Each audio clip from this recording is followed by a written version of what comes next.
أعوذ بالله من الشيطان الرجيم. بسم الله الرحمن الرحيم. ألف لام ميم. الله لا إله إلا هو الحي القيوم.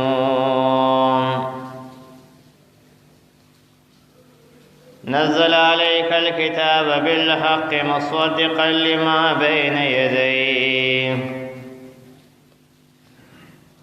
وأنزل التوراة والإنجيل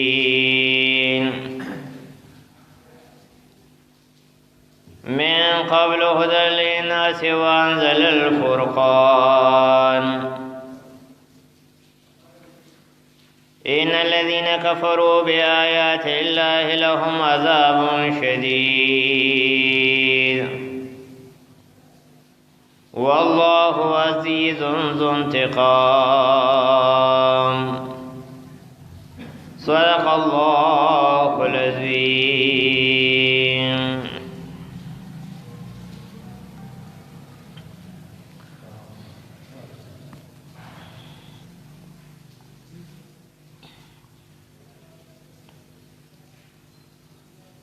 سورہ آل عمران. الله تعالی د خپل وحدانیت بیان کوي او بیا د خپل کتاب درا لېږلو بیان کوي چې الله فرمایي زما کتاب چې دی هغه تصدیق کوي د هغه څه چې د دې نه مخکې دي او زما کتاب چې دی هغه د حق او د باطل ترمنځ فرق کوونکی دی. الف لام میم. الله لا اله الا هو. هم الله دی نشته بل معبود سوا دا غنا. نشته بل معبود سوا دا غنا. الحي القيوم. آغا ہمیشہ ژوندی دی. القیوم او د ټولو قائم ساتونکی دی. الله د ټولو سنبالښت کوي. الله د ټولو څه کوي؟ قائمونکی دی. نزل علیک الکتاب بالحق. نازل کړو پتا باندې کتاب په حق سره.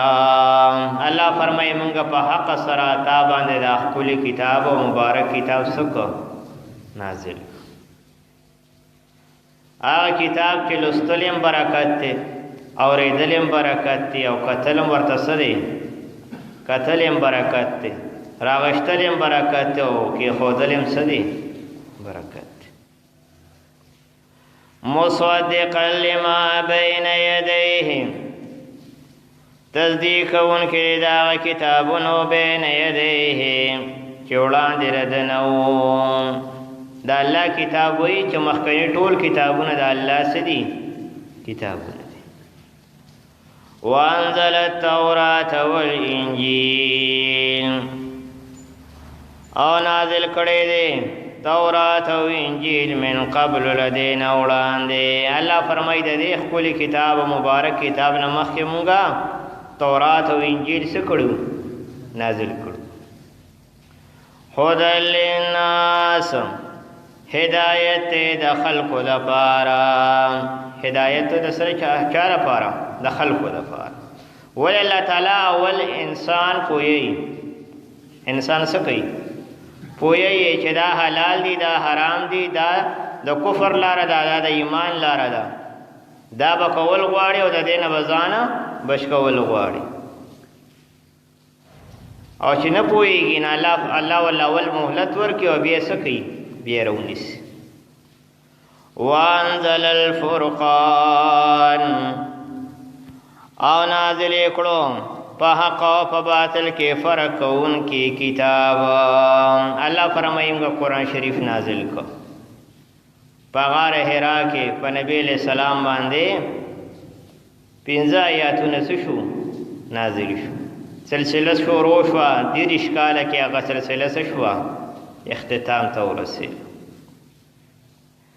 ان الذين كفروا بآيات الله بیشک کوم خلق چې انکار کو د الله د آیاتونو نه چا چې د الله د کتاب نه څوک انکار لهم عذاب شدید داغی د پاره دی عذاب سخت الله فرمایي چا چې زما د دې کتاب نه انکار وکړو داغی د پاره څه دی سخت عذاب ځکه چې دا کتاب داسې دی چې دا ستاره دنیا او د آخرت د کامیابی ذریعه ده دې کتاب ته دی ځان ورنږدې کو نو دا حقیقت کې چاته ځان نږدې کو الله ته ځان نږدې کو والله عزیز ذو انتقام او الله غالب دی او زبردست دی ذو انتقام او بدلا غستون کې دی الله د ناکار عمل کوونکو نه سا غشتون کې دی بدلا بسم الله الرحمن الرحیم الف لام میم الله لا اله الا هو هم الله دی نشتر بالمعبود سوا دا غنا الحي القيوم هغه همیشه ژوند دی او د ټول قائم ساتون کې دی نزل عليك الكتاب بالحق نازل کړو پتا باندې کتاب په حق سره مصدقا لما بين يديه تصدیق کوونکی دی دا کتابونو جوړان دې دنو وانزل التوراة والانجیل او نازل کړي دي تورات او انجیل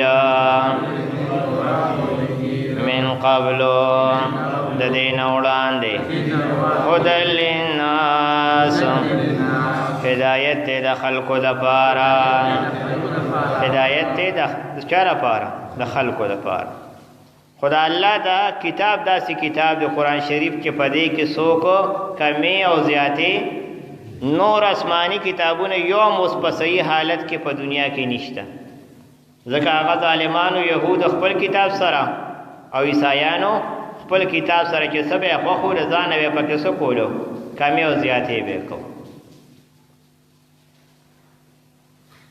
وانزل الفرقان او نازل کړو په حق او باطل کې فرق کون کی کتاب الله فرمای فرقان نه معنا څه فرق کون کی په مابین د حق او د باطل کې دا الله کتاب ته وایي چې دا حق دی او دا څه دی دا باطل ان الذين كفروا بآيات الله بشک کوم خلق چې انکار وکړ الله د آیاتونو لهم عذاب شدید داغی د پار عذاب سخت دی الله فرمایي داغی د پار سخت عذاب دی انسان چې دی ورته رټینګ نه دی الله دې دا اور نو ساتي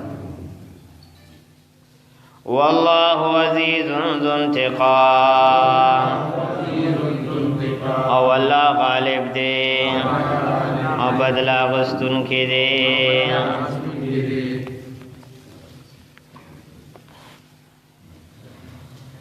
اللهم صل على محمد وعلى آل محمد كما صليت على إبراهيم وعلى آل إبراهيم إنك حميد مجيد ربنا اغفر لنا ولإخواننا الذين سبقونا بالإيمان ربنا اغفر لي ولوالدي وللمؤمنين يوم يقوم الحساب يلا زمون راضي شي انساني تقصيرات معاف کړي او یا الله د مبارک کتاب زموږ د پاره د دنیا د برزخ او آخرت کول مرګره وګرځي یا الله د خپل کتاب شفاعت هم نصیب وګرځي څومره اهل ایمان درونه خان میانو سره پر داس کې شریک وي علم غټول ته د رحمت په نظر باندې وګوره بیماران یا الله د نه قامه د پاره شفا ورکي موږ هم د روحاني جسماني امراضونو محفوظ وساتي او یا الله څومره اهل ایمان چې فاسیو دي ټول وبخي زموږ جون خاتمه الله تعالی په ایمان باندې نصیب کړي اجان ته دوه چې له وبخي الله له خپل قرب او جوار کې ځای ورکړي ربنا تقبل منا انك انت السميع العليم برحمتك وبفضلك وبكرمك يا ارحم الراحمين